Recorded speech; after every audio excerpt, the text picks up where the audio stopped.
Before we begin, let us know where you're listening from. After the story, rate it from 1 to 10. Now let's start. The last sliver of autumn sun cast long shadows across Tabitha Miller's modest homestead. She wiped her brow, satisfied with the day's work, her small plot of vegetables harvested, her 2 milk cows settled in for the night. At 26, she had spent 3 years carving out this life for herself in the Texas territory, miles from the nearest settlement. Some called her foolish, others called her brave. Tabitha simply called it living. The crack of a branch pulled her attention to the edge of the clearing. She reached for the rifle that was never far from her side these days, especially with reports of Comanche raids on nearby settlements. The territory was contested land, claimed by white settlers, Mexican authorities, and the Comanche people who had hunted these grounds for generations before any European foot touched the soil. She held her breath, waiting. Nothing emerged from the tree line, but her instincts told her she wasn't alone. "Show yourself," she called out, her voice steady despite the rapid beating of her heart. Only silence answered. Tabitha shook her head and continued toward her cabin. Perhaps it was just a deer or her imagination getting the better of her. Living alone on the frontier had taught her to trust her instincts, but also not to jump at every shadow. As twilight deepened into darkness, she lit her oil lamp and settled in with her journal, a habit from her previous life as a schoolteacher back east. She had just dipped her pen when a sound like rolling thunder rumbled through the clearing. Only it wasn't thunder. It was the unmistakable roar of a grizzly bear. The next sound was decidedly human, a shout, then a cry of pain. Tabitha grabbed her rifle and a lantern, rushing out the door without a second thought. The bear's growls guided her toward the edge of the creek that ran along her property. The light from her lantern caught the massive silhouette of the grizzly, reared up on its hind legs, a full 8 feet tall at least. At its feet lay a man, scrambling backward, one leg clearly injured. Even in the dim light, Tabitha could see the distinctive dress and long black hair of a Comanche warrior. She had a split second to decide. This man could be one of the raiders who had been terrorizing settlers. He might have been planning to attack her very home. But he was also a human being about to be torn apart by one of the most fearsome predators of the frontier. The bear charged. Tabitha raised her rifle, took aim, and fired. The shot echoed through the night. The bear stumbled, wounded but not fatally. It turned its rage toward her, and Tabitha felt terror freeze her blood. She fumbled to reload, knowing she wouldn't be fast enough. The wounded Comanche warrior suddenly rolled to his feet despite his injury. He drew a knife from his belt and let out a war cry that chilled Tabitha as much as the bear's roar. With remarkable agility, he flanked the beast and drove his blade deep into its side. The bear swung around, catching the man with a massive paw and sending him sprawling. Tabitha's rifle was ready now. She fired again, this time hitting the bear in the head. The massive creature swayed for a moment before crashing to the ground with a thud that seemed to shake the earth itself. For a long moment, only the sound of ragged breathing, hers and the warrior's, filled the night air. The Comanche man pulled himself up to sitting, clutching his bloodied leg. His dark eyes studied her with equal parts wariness and curiosity. He said something in his native tongue, then switched to halting Spanish, which Tabitha barely understood. "I speak English," she said cautiously, keeping her distance and her rifle ready. "Are you badly hurt?" He hesitated, then replied in accented but clear English. "Not dead, thanks to you." He gestured to the bear. "Good shot. You were brave to attack it with just a knife," she said. A ghost of a smile crossed his face. "Not brave, desperate." Blood was soaking through his buckskin leggings. Without treatment, the wound could become infected, a death sentence out here, far from doctors or proper medicine. "I can help with that leg," she offered, surprising herself. "I have supplies in my cabin." His eyes narrowed with suspicion. "Why would you help me?" It was a fair question. By all accounts, they were enemies. The newspapers were filled with stories of atrocities committed by both sides in this unforgiving conflict over land and way of life. "Because you need it," she said simply, "and because I don't believe in leaving anyone to die if I can help it." He studied her for a long moment, then nodded once. Tabitha helped him to his feet, and he leaned on her as they made their slow way back to her cabin. She learned his name was Vano Paget, though his Comanche name was something longer and more complex that she couldn't quite catch. Inside her cabin, She cleaned and bandaged his wounds, a deep gash on his thigh from the bear's claws, and a bullet graze on his arm that she hadn't noticed before. Not from you, he explained when she questioned it. Texas Rangers. 2 days ago. You're a long way from your people, she observed, pressing a poultice of herbs against the leg wound. Scouting, he said, then fell silent, clearly unwilling to share more. Tabitha didn't press him. She finished her work and offered him water and some dried venison from her stores. He accepted both with dignified nods of thanks. Why are you alone here? He asked suddenly. No husband? No family. She stiffened slightly. My husband died 2 years ago. Fever took him. We'd only just started building this place. And you stayed, Vano said, not a question but an observation tinged with what sounded like respect. This is my home now, she replied simply. Their conversation continued haltingly as she tended to his wounds. Vano revealed little about himself, but Tabitha learned he was the son of a sub-chief, educated at a mission school for a time before returning to his people. That explained his command of English. She told him about her life before the frontier, teaching children in Pennsylvania, meeting her husband Thomas, their dreams of a fresh start in the West. He was a good man, she said softly. He taught me how to shoot, how to hunt. Said a woman on the frontier needed to fend for herself. A sad smile touched her lips. He was right about that. Vano's dark eyes studied her face in the lamplight. You are strong, like Comanche women. Coming from him, she understood this was high praise. As the night deepened, Tabitha became increasingly aware of the impropriety of their situation, an unmarried white woman alone with a Comanche warrior. But out here, the strict social rules of Eastern society seemed distant and irrelevant. What mattered was survival, and sometimes that meant trusting unlikely allies. You should rest, she said eventually, arranging blankets by the hearth. Your people will be looking for you. Yes, he agreed, his expression unreadable. They will come. There was something in his tone that made Tabitha uneasy, but exhaustion soon overcame her wariness. She retreated to her small bedroom, leaving the door ajar so she could hear if he moved about.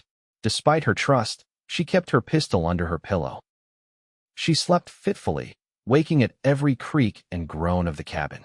Near dawn, she heard Vano moving around and rose to find him standing at her window, looking out at the pre-dawn light. I must go, he said without turning. Your leg needs more time to heal, she protested. Now he turned, his expression grave. My people will be coming. Soon. To find you? I can help you get back to them. He shook his head. Not just to find me. To raid. This area. The settlements. Tabitha's blood ran cold. And my farm. Vano met her eyes steadily. Yes, it was my task to scout this valley.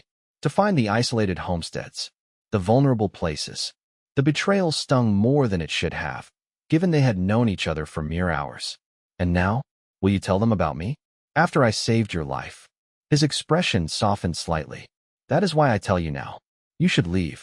Quickly. This is my home, she said firmly. I won't be driven from it. Frustration crossed his features. Then you will die here. Maybe, she acknowledged. But I've faced worse odds. She gestured to the bearskin rug that had been her husband's prize. That one's mate nearly got me last winter. I'm still here. Something like admiration flickered in Vano's eyes. You remind me of my sister. Too stubborn to live, too strong to die. Despite everything, Tabitha smiled at that. Where is she now, your sister? With our people. She is a healer. A shadow crossed his face. Her husband was killed by Rangers last season. She has a son, my nephew. The simple exchange humanized him in a way that transcended their differences. They were just people, caught in a conflict bigger than either of them. I don't want to fight your people, Tabitha said quietly. But I can't leave. Vano nodded slowly, as if he had expected this answer. He limped to the door, then paused with his hand on the latch. Thank you. For my life. You're welcome, she replied. Then, impulsively, will I see you again? A complex emotion crossed his face, regret, perhaps, or something deeper. It would be better if you did not. With that, he slipped out into the dawn light. Tabitha watched from the window as he made his way into the forest, his limp still pronounced, but his movements determined. She spent the next hours in feverish preparation.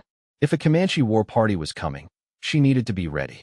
She brought the animals into the barn, barricaded the doors and windows of her cabin, and placed buckets of water strategically in case of fire. All the while, her mind kept returning to Vano, his dark, intelligent eyes, the dignity with which he'd accepted her help, the warning he'd given her against his own people's interests. Midday came and went. Tabitha kept her rifle close, watching the tree line for any sign of movement. The sun began its slow descent toward the western horizon, painting the sky in brilliant oranges and reds. Still nothing. Perhaps Vano had been wrong. Perhaps the raid had been called off, or directed elsewhere. Perhaps the sound of hoofbeats shattered her hopeful thinking. Not just a few horses, but many, dozens at least. They emerged from the forest like spirits, 20, 30 Comanche warriors on horseback, their faces painted for war, feathers and scalps adorning their weapons and shields. Tabitha's hands trembled as she raised her rifle. She couldn't possibly fight them all, but she wouldn't surrender without resistance. The warriors spread out, surrounding her cabin and barn in a loose circle. One rider moved forward, an older man with gray streaks in his long hair, his face bearing the deep lines of authority and experience. He raised his hand, and the war party halted. To Tabitha's shock, she recognized Vano riding beside the leader. Their resemblance suggested they were father and son. Vano's eyes found hers through the window, his expression impossible to read at this distance.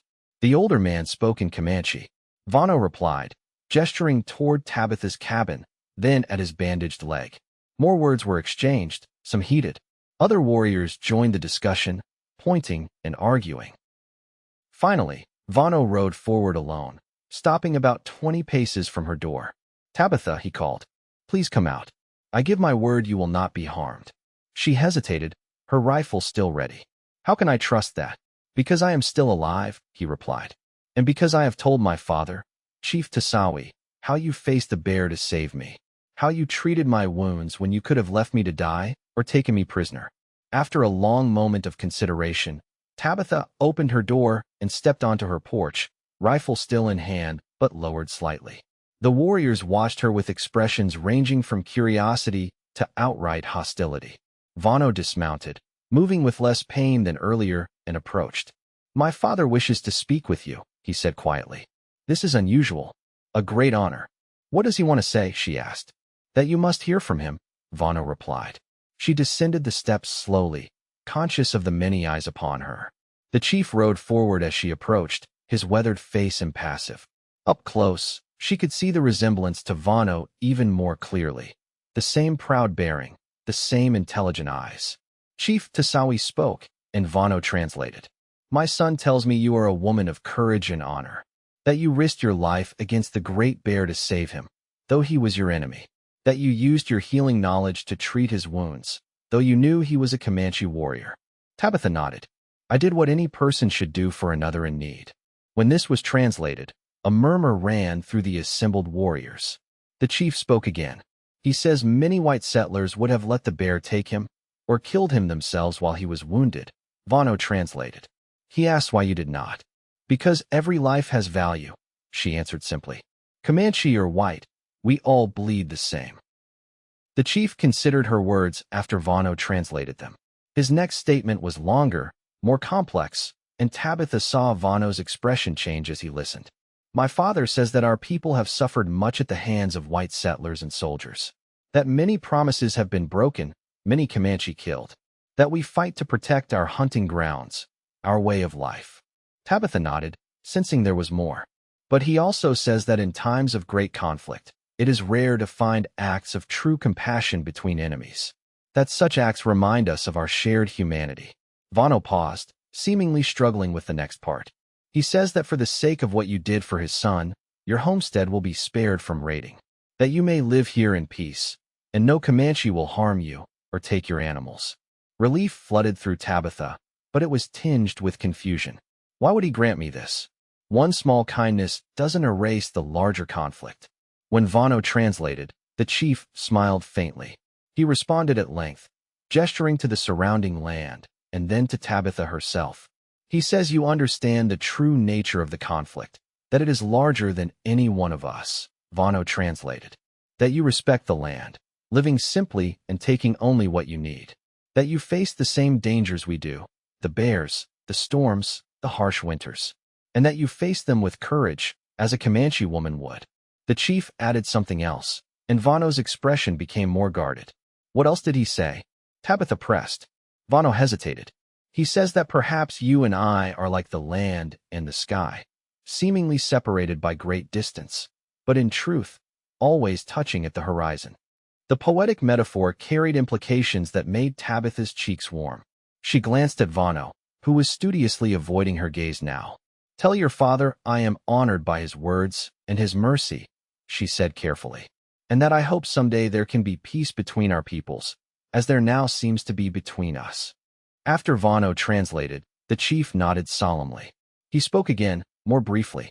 He asks if you would share your fire and food with weary travelers before we continue our journey, Vano said.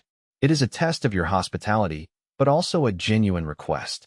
We have ridden far today. Tabitha straightened her shoulders. My home is humble, but what I have, I will share. What followed was perhaps the strangest evening of Tabitha's life. She brought out her stores of food, dried meat, cornbread, preserved fruits, and prepared a meal for the chief and his closest warriors. The others made camp in the clearing around her cabin, their fires dotting the darkness like earthbound stars. Chief Tasawi sat at her small table, his dignity undiminished by the humble surroundings. Through Vano's translation, he asked about her life, her journey to this place, her knowledge of the land and its plants. She, in turn, learned about Comanche traditions, their seasonal migrations, their deep connection to the horses that had transformed their culture a century before. As the night deepened, most of the warriors retired to their camps. Eventually, only Vano remained inside with Tabitha and the chief. The older man spoke at length to his son, then nodded respectfully to Tabitha before taking his leave. What did he say to you? She asked when they were alone. Vano's expression was complex. Many things. That you are an unusual white woman. That he understands why I. He trailed off. Why you what? Why I spoke for you. He finished, though she sensed that wasn't what he had intended to say. He has granted me permission to stay another day, to rest my leg before rejoining our people. Tabitha felt a strange mix of emotions at this news. Relief, anticipation, and an undercurrent of something deeper that she wasn't ready to examine. You're welcome to stay, she said. Though I suspect your leg is healing better than you let on. A small smile played at the corners of his mouth. Perhaps. They sat in comfortable silence for a while, the crackling of the fire the only sound. Finally, Vano spoke again. My father also said that paths that cross once often cross again. That the Great Spirit sometimes brings together souls from different worlds for purposes we cannot immediately understand. Tabitha met his gaze across the firelight. And what do you think? I think, he said slowly, that when the bear attacked me, I believed it was my time to die. That when you appeared with your rifle, I thought you were a spirit come to guide me to the afterlife. His dark eyes held hers. I still wonder if that might be true, in some way. The intensity of his words, of his gaze, stirred something in Tabitha that had been dormant since Thomas's death. A possibility, a potential, dangerous and exhilarating. I'm no spirit, she said softly. Just a woman trying to survive in a hard land. As am I just a man, he replied. Yet here we are, enemies by circumstance, allies by choice. The next day passed in a strange, suspended state of peace. The Comanche war party remained camped around her property, but there was no tension in their presence now. Some of the younger warriors helped Tabitha with repairs to her barn that she had been putting off. Others hunted and brought fresh game to supplement the meals. Through it all, Vano stayed close to her, translating when needed, but increasingly engaging her in direct conversation as they worked side by side. They spoke of their childhoods, his nomadic upbringing on the plains, her settled life in a Pennsylvania town. They discovered shared values despite their different backgrounds: respect for the land, loyalty to family, resilience in the face of hardship. By evening, something had shifted between them, a recognition of a connection that transcended the boundaries separating their worlds. As they sat outside her cabin, watching the sunset paint the sky in brilliant colors, Tabitha found herself wondering about impossible futures. Your people will move on tomorrow, she said, not a question but an acknowledgement. Yes, Vano confirmed. This season's raiding is nearly done. We return to winter grounds soon. And you'll go with them. He looked at her, his expression grave. "It is my place. My duty. I understand," she said, and she did. Whatever was growing between them couldn't change the realities of their situations. She had her homestead. He had his people. Their worlds might touch at the horizon, as Chief Tisawi had poetically suggested, but they remained fundamentally separate. "But I will remember," Vano added softly. "The woman who faced a bear for an enemy, who treated wounds with gentle hands, who shared her fire and food with those who came to raid her. And I'll remember the warrior who warned me when he didn't have to," she replied, "who bridged two worlds with his words, who looked at me and saw not just a settler, but a person." In the growing darkness, his hand found hers. The touch was simple, yet profound, a connection across a divide that few dared to cross. Morning came too quickly. The Comanche broke camp efficiently, preparing to move on to their winter grounds. Chief Tisawi approached Tabitha one last time, speaking briefly while Vano translated. "He says your homestead is now known to all Comanche as a place of peace, that you should mark your boundaries with the sign he has shown you, and no raiding party will trouble you." Tabitha nodded gratefully. "Tell him I will honor this trust, and that his people will always find water and rest here if they need it." After Vano translated, the chief placed his hand briefly on her shoulder, a gesture of respect that carried significant weight coming from a Comanche leader to a white woman. Then he mounted his horse and rode to the head of the assembled warriors. Only Vano remained, standing before her in the morning light. "This is not an ending," he said, his voice low and certain. "I will return when the bluebonnets bloom in spring." "The rangers patrol more heavily in spring," she cautioned.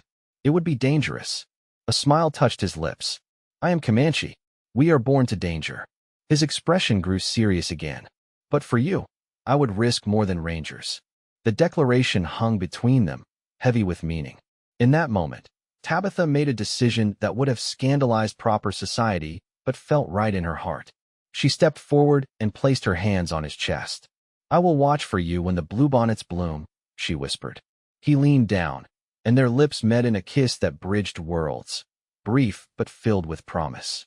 Then he was mounting his horse, joining his people as they rode out across the plain. Tabitha stood watching long after they disappeared from sight. The frontier stretched before her, harsh and beautiful, filled with danger and possibility. For the first time since Thomas's death, she felt the stirring of something new in her heart, not replacing what she had lost, but growing alongside those memories, like wildflowers finding life in unlikely places. She turned back to her cabin, to her small piece of this contested land.